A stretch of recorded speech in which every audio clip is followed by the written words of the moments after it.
local take on a serial killer's case, the first documented serial killer, who was Malayali. So I think that's what actually piqued my interest to say yes to this project. And one thing that actually ignited my interest was when this was pitched to me. That same day, I didn't know about Malari until I actually had to Google him that same day. Because initially I said no, because when they asked me to do 3 roles, I was like, it's gonna be too hard and physically exhausting, and it's a horror film. But that same day when I got the pitch, that same night I was on location. I Googled the first, or the serial killer, if there was any serial killer in the Philippines, and we found out that it was actually Malari. So I took that as a sign, and that's when I said, yeah, I think we should do this film. And that same day, we said yes to the project, and we realized the capacity and the kind of impact this has. So we're just really excited to shoot and bring back the interest of the people, of course, to go back to the cinema and watch our film to silver screen. So I hope you guys can also help us promote, of course, Philippine cinema, and having Derek and then, of course, the vision of Sir Brian. I hope this will not just be showcased here in the Philippines, but also abroad, para na maging proud din po tayo sa ating sarili. Maraming salamat for joining us today. Thank you so much. Kay Sir Piolo Pascual. Sir, tanong ko lang kung parang sabi nga matagal-tagal bago hindi ka namin nakitang gumawa or first movie mo na horror, di ba? Parang bakit ngayon ka lang gumawa ng horror sa lahat ng mga film na ginawa mo? And anong meron dito sa Manlay kung bakit tinanggap pa bang horror film na to for the first time? I actually am a fan of horror films. I love watching horror. So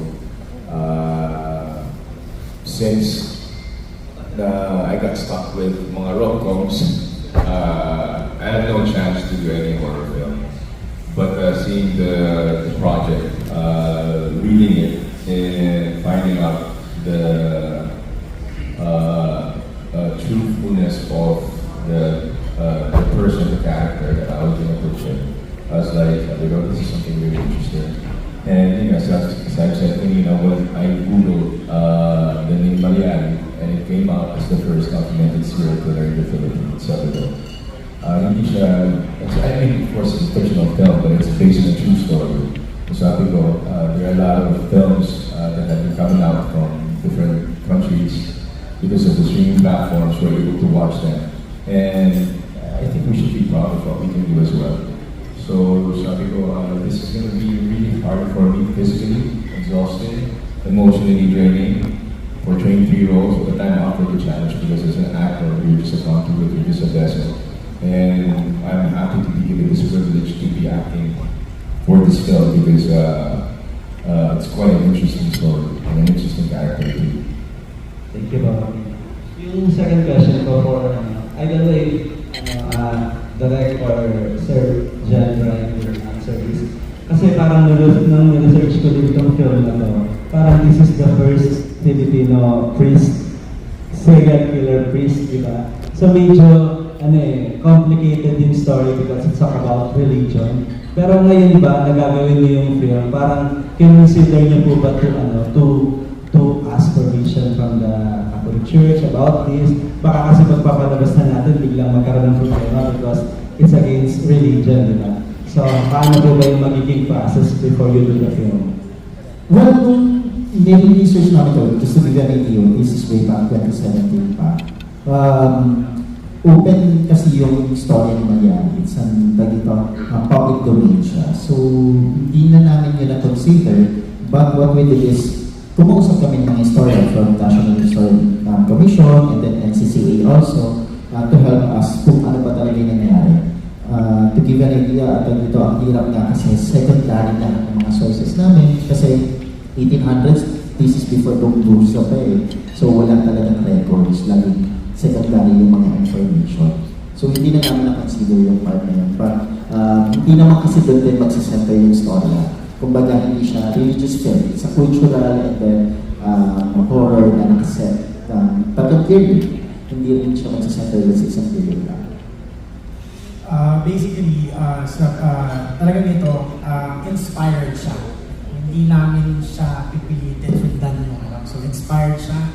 So, yun ang namin that we don't need to have permission from CDCP.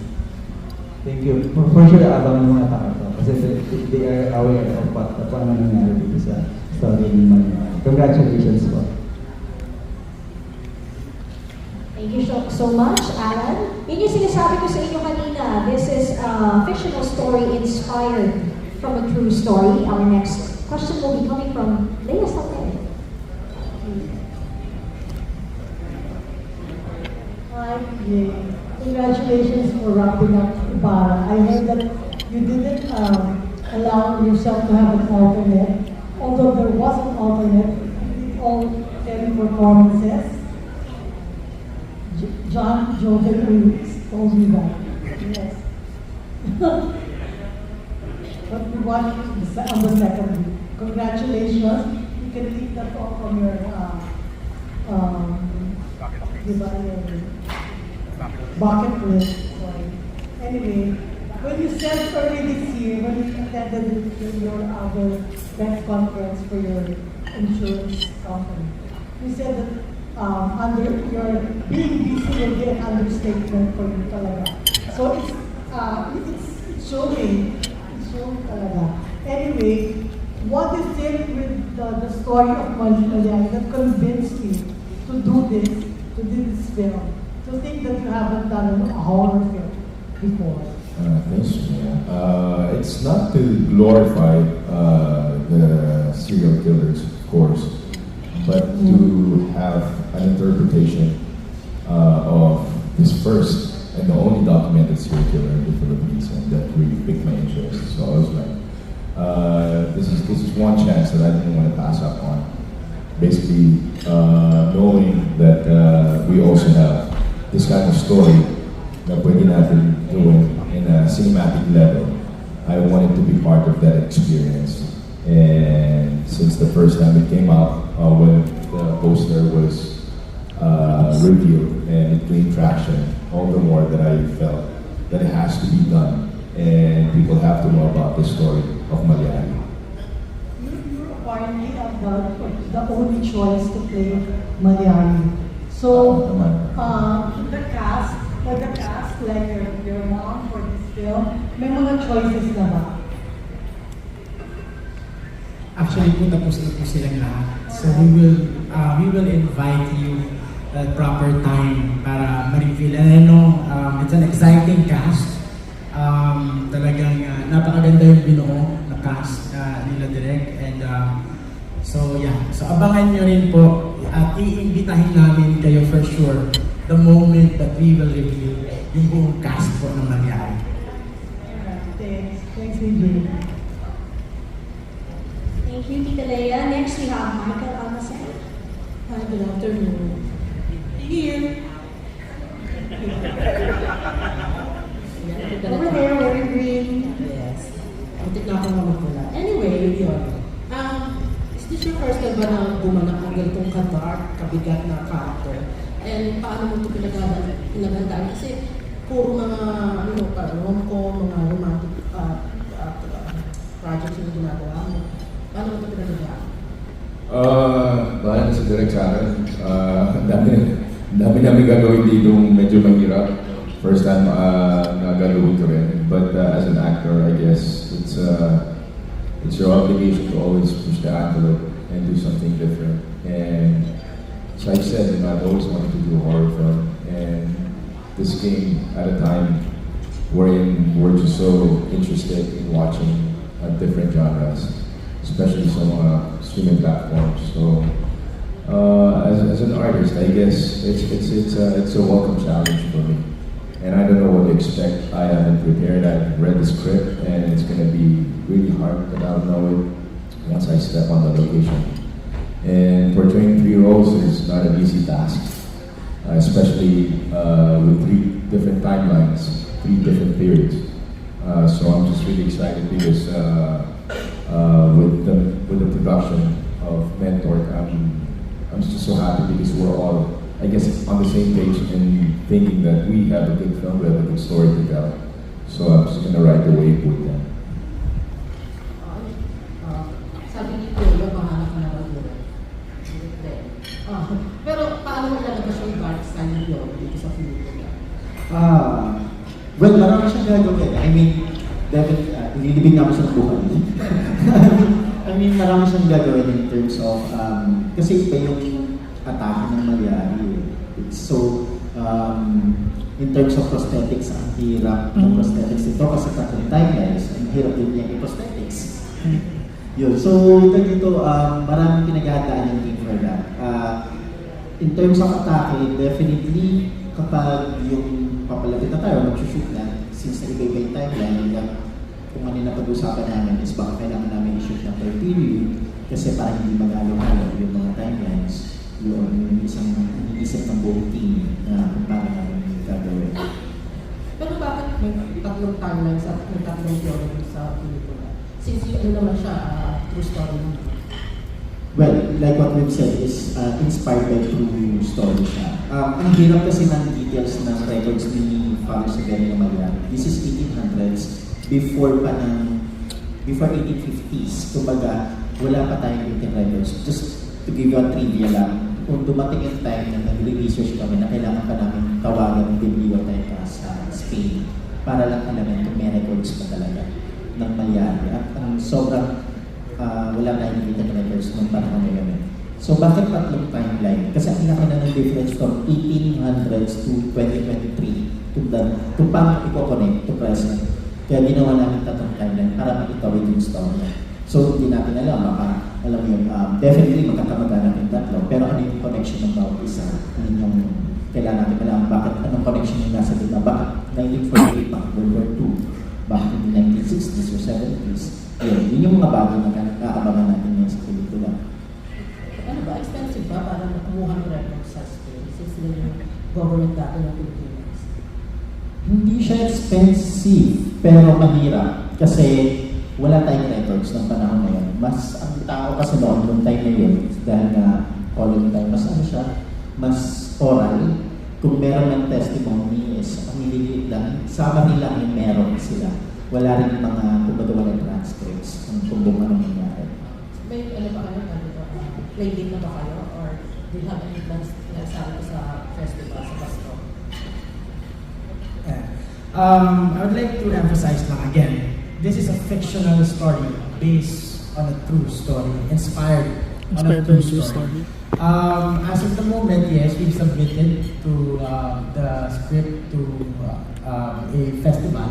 Ayun, so hopefully mapili po kami para po makasali sa festival.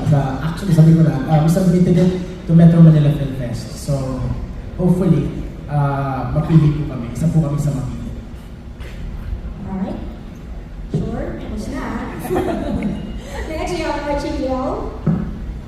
Hello, congratulations kay Sir Brian, kay Piolo, at kay Direk Derek.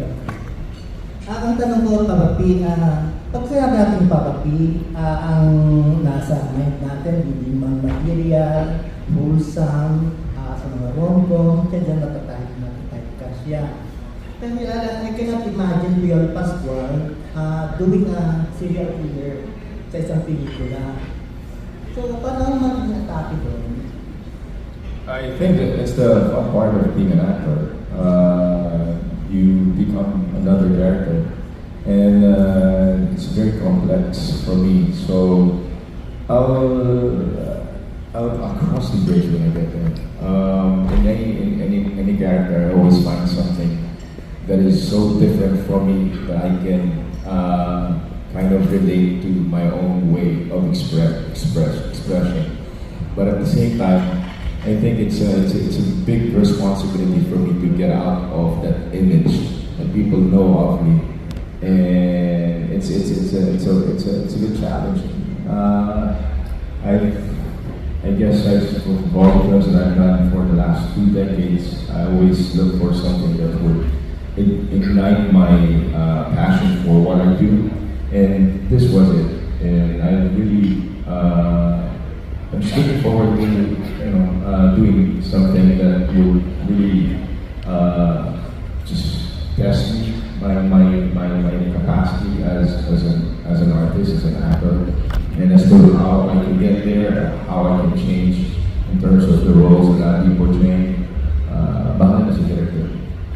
Sa palagay mo, ready na ang mga fans mo tatanggapin ka sa ganitong klaseng ka-dark na role? I guess it's more of the acceptance. It's privilege. I mean, we're not trying to celebrate the serial killer himself, but we want to celebrate Philippine cinema. And having this guy as the first documented serial killer, and be given this chance to portray this role, I would really dig deep into the character and the story, so that I can at least say that I've done something really different. A horror film, my first horror film, to be exact, and I hope I can live up to the expectations of our producers as well as the director as well. Piolo, sa nakakatakot yung movie, at this point, what are your fears in life and how do you conquer your fears? Like when I did Ibarra, it's stepping out of my comfort zone, doing a musical play for the first time, doing a horror film for the first time. I always want to conquer my fear, and conquer your fear by facing it head on. So that's what I'm doing. This is gonna be different. I know it's gonna be really hard, but it's what we live for. The challenges that we face every day, and what we fear the most is what defines us. So I guess you always want to be able to know and find out for yourself, and you won't know it unless you face it. So. Pero naniniwala ka sa ghost? Sa pagkakas. Sa multo, sa ghost? Hindi pa ako nakakita ng multo eh. But I'm a very religious person myself. But I love watching horror films. This is supernatural. And based on the research, of course, these are all just handed down through different generations. But this is actually cinema, and I can't wait to see it happen. When we should. But my personal view on it, I guess, unless makakita ako, wala eh. I pray, and I haven't experienced anything. I don't want to say I welcome it or I'm open. Sana naman huwag matakutin, di ba? Huwag matakutin yung Malyari. Huwag naman ako maposes. But I won't go that far. I mean, I just have respect for the cinema, and I high respect for my craft. So I'm just gonna delve into it and dig deep and see, where it can take us. Pero are you preparing for any rituals bago magsimula yung movie? Sage brush na lang siguro. Pas wala pagdadasal ko lang na walang supernatural na mangyayari. Huwag naman.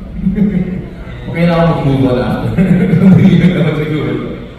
And for my last question, kay Jack and Derek, sir, why is there a need na ipalabas itong buhay ni Malyari sa cinema?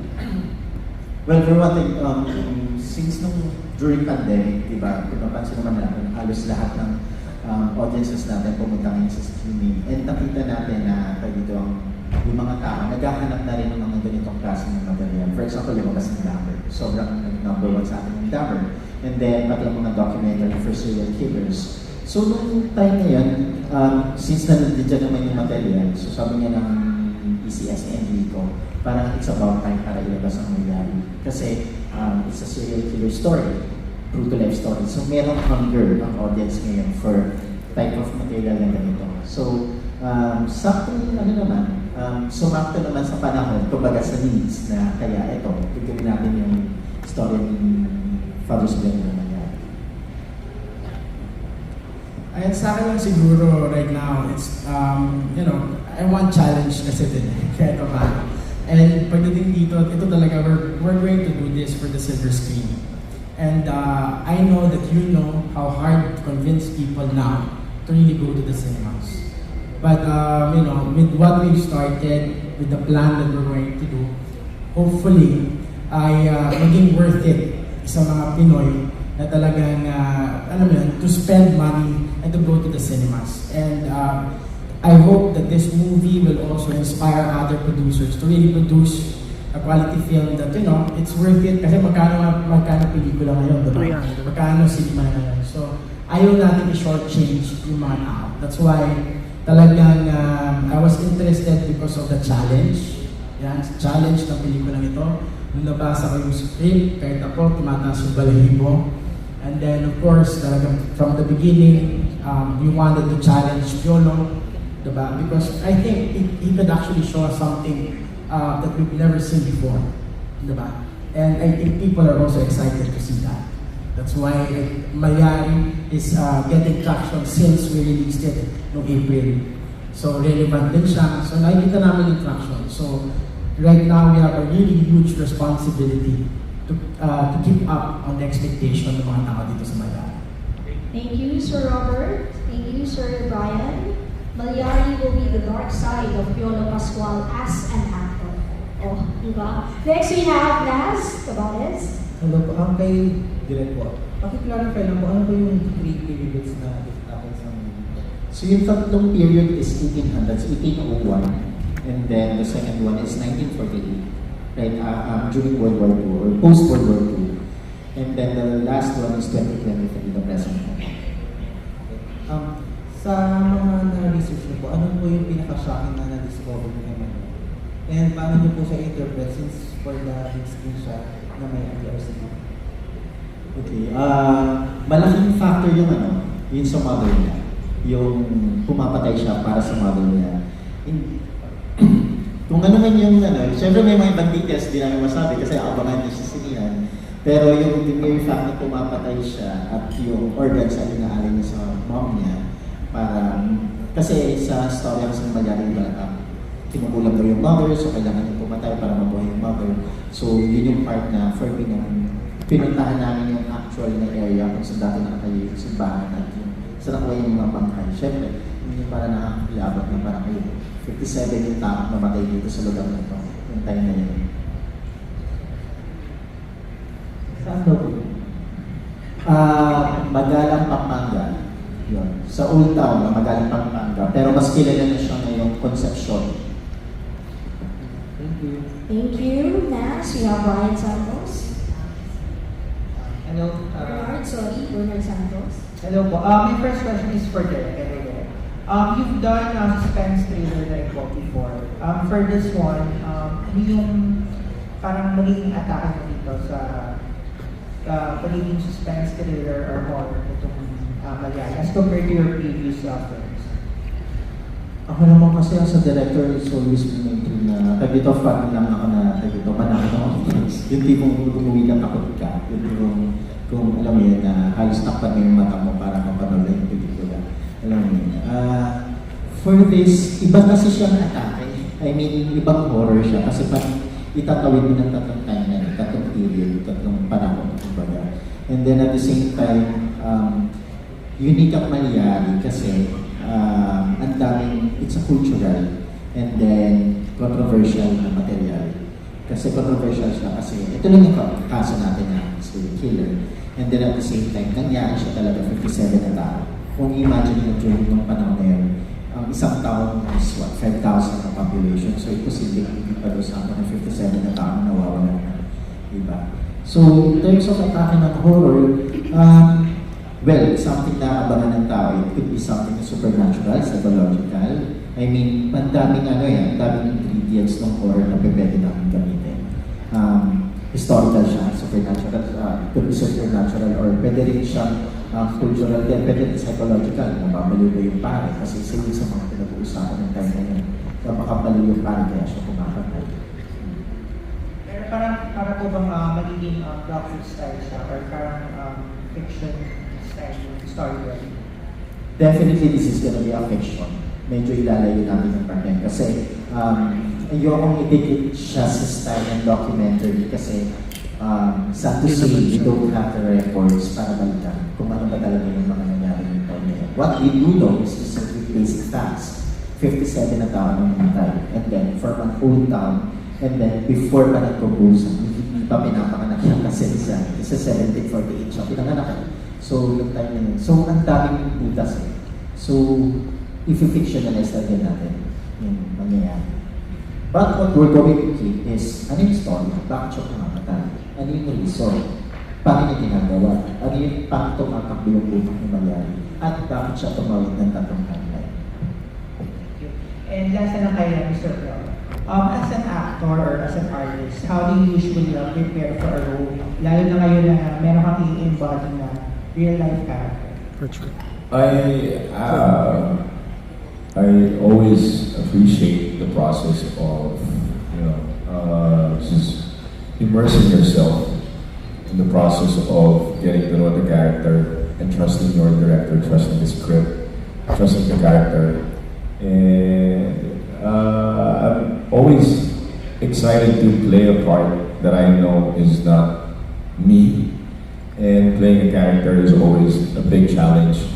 And I don't overthink. I go through the journey of each character that I portray. But for this, it's gonna be really hard. But good thing is that we're shooting in 3 different periods, just to be able to save time and also for the prosthetics and the locations. But I don't know how I'm gonna prepare for the character. It gives me goosebumps. But I've seen a lot of serial killer type of docus and films, and so just like what I said, it's a privilege for me to be doing something like this. So I don't want to overthink, I don't want to overanalyze, or I don't want to have to define the person. I think I would know him the moment I get to play him. So I don't want to kind of over-prepare. Just want to be there. It's a fun project. I love the cinema, and I can't wait for what we can, how we're gonna collaborate and how we can bring this to the silver screen and see where it takes us. But definitely, I'm all in. As an actor, I always give it more than 100% of what I can give, and I'm ready for surprises. I always want to see something that I have not done before and be challenged, and just really step out of my comfort zone and see where it takes me. I do what I do not because I want to win awards or get accolades. I do what I do because it's my job. That comes after, whatever comes after is just a reward. And if there would, come a time that you get recognized, of course, you'd be thankful and grateful for that. But it's not why I do what I do. I just really jump in and, give my full commitment to a project, and I take it from there. It would be nice. Thank you so much. Thank you. Thank you so much. Mga nagawa mo ba mga proyekto? Madali lang ba sa'yo ang kumawala o lumitaw dun sa karakter pagkatapos mo gawin? Kasi ito, iba kasi ito horror. Depende po sa character. Wala akong choice but to move on because yung ginawa kong pelikula before Talagarista, ginagawa ko yan, lumalagari pa rin ako na walang tigil. So I have to shake it off every time I finish a project. I have to jump into another one. So I have no choice but to move on. And in terms of shaking off a character, it never leaves you. But that's the fun part of being an artist. It's a fun part of portraying a character na malalaro na hindi ikaw. But of course, there are glimpses and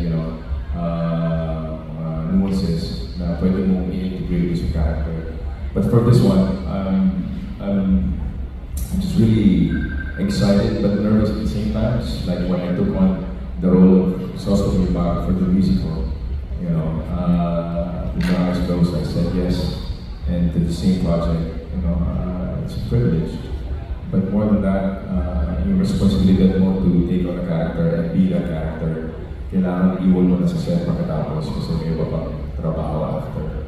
So, trabaho, but portraying a character is always what excites me, being different. Second question ka.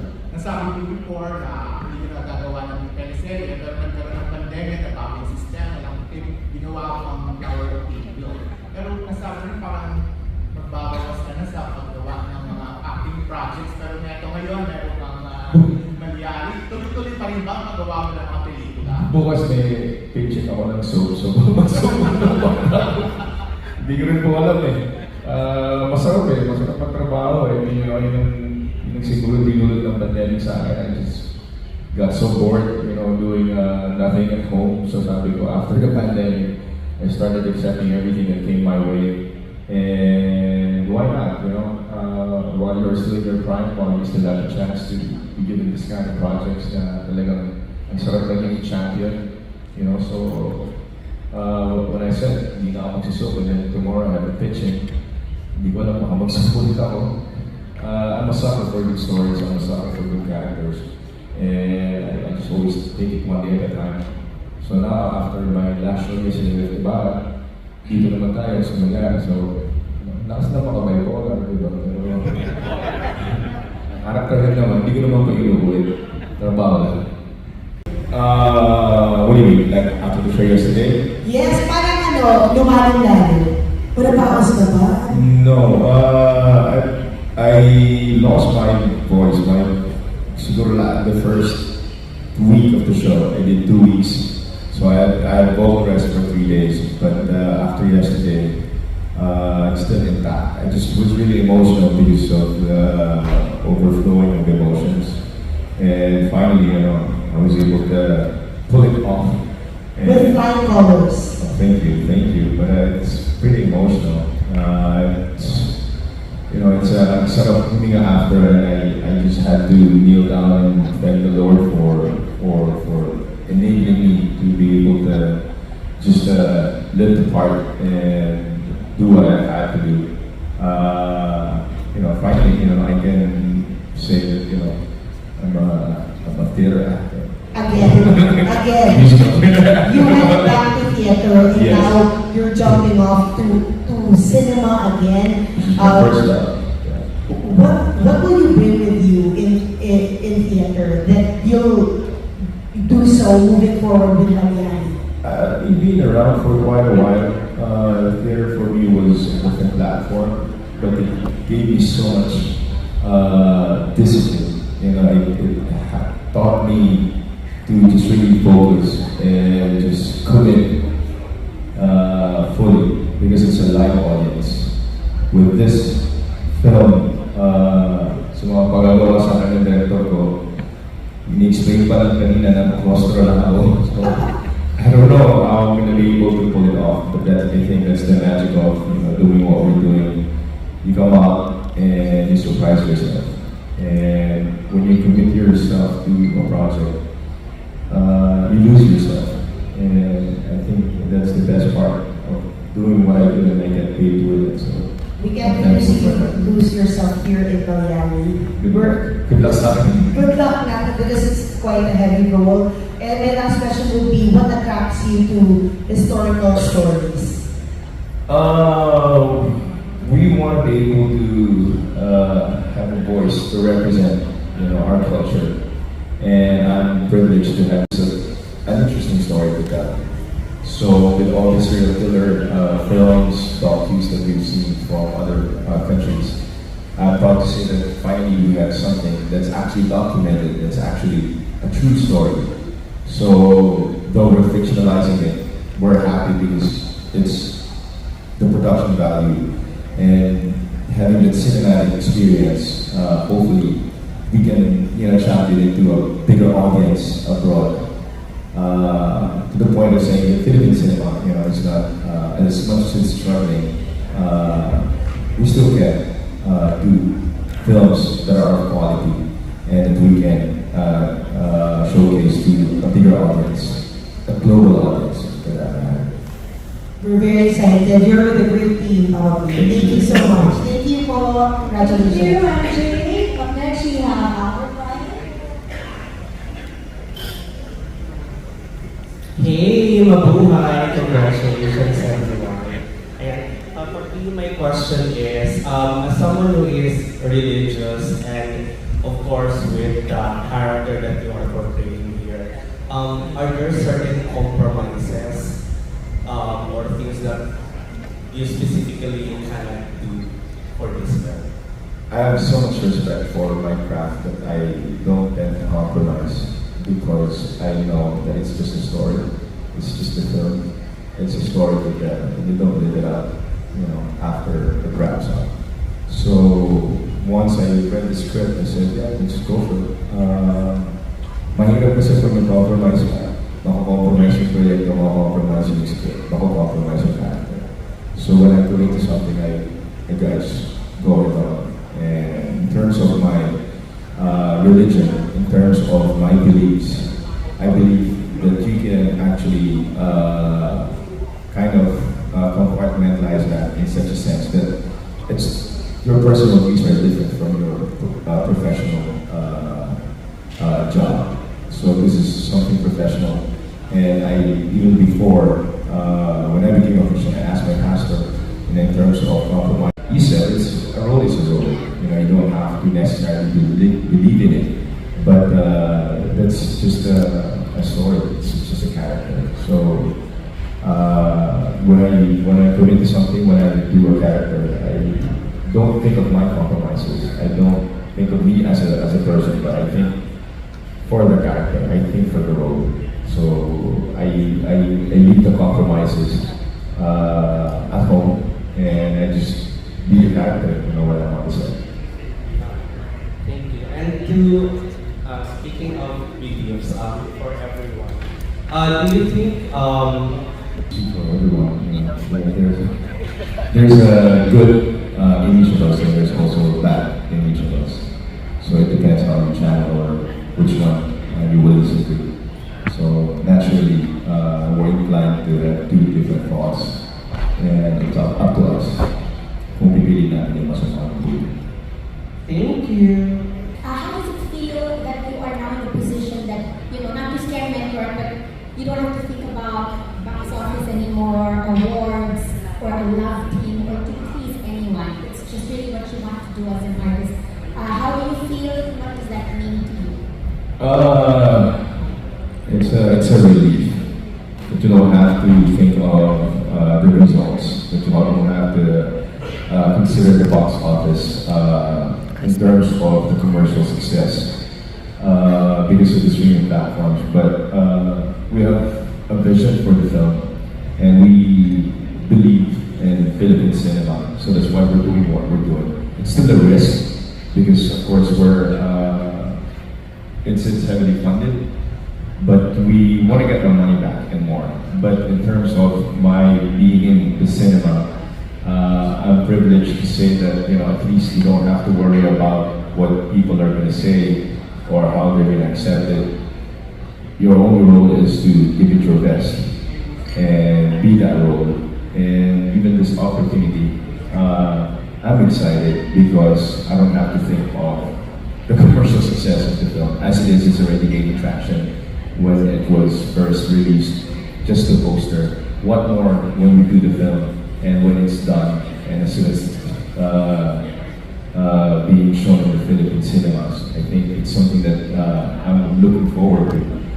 As an actor, I'm just really happy that I have these chances that I can take on roles like this and not worry about the aftermath or the afterthought of it. Catholic society, Catholic school. Siyempre, sila yung head natin sa school, di ba? Director, I believe, is what we would call them. So, respeto. And you listen to them. We would do masses once a week sa school and on Sundays sa church. So, yeah, he's the representative of the church. Teka, next question. Magmumula naman sa ID ko na wala na akong balak ibigay ang IDs dahil nagagandaan ako. Second question. Nangarap ka bang maging pare sa buhay mo? Opo. I wanted to be a priest. I was, I think, 18. I attended the seminar, parish renewal experience seminar, PREX, back in the day, and I remember having this conversation with the priest, and I told him gusto ko sana magpari na lang para mas madali yung buhay. And then he said, you have to be a college graduate or you have to go back to college to study priesthood. And then, when I became a Christian, I told my pastor the same thing, pwede mo magpastor na lang ako para mas madali rin ang buhay. Sabi niya, no, we need people like you in the business because we need a marketplace. So I had my 2 attempts to enter priesthood or the pastoral community, but it never happened. So I'm a priest now. Yon. Last question. Manggagaling naman sa chinelas ko. Nakakaloka naman yan. Morning! Anong size na pa? Ayan. Yung show, ano? Piolo, question ko lang. Kasi Father's Day. Kahapon, si-celebrate natin. Father's Day. Kumusta na ang Father's Day mo? Parang sinelebrate ito. At kumusta na si Nino bilang anak mo? It was really special. Yesterday was the last day of our run of Ibarra, and he was there. This is his gift. I don't wear jewelry. I don't really wear jewelry. Big man infinity necklace, so that's why I'm wearing it. And he came to the show yesterday. He stayed, so he spent Father's Day with me, and we told each other that every Father's Day we'll have to be together. I'm just really happy he's back. He's been here for a week now, so we're doing projects together as well. And he's going to be a very talented young man. He's turning 26 already. He's doing a lot of projects here in the States as well. So I'm just happy for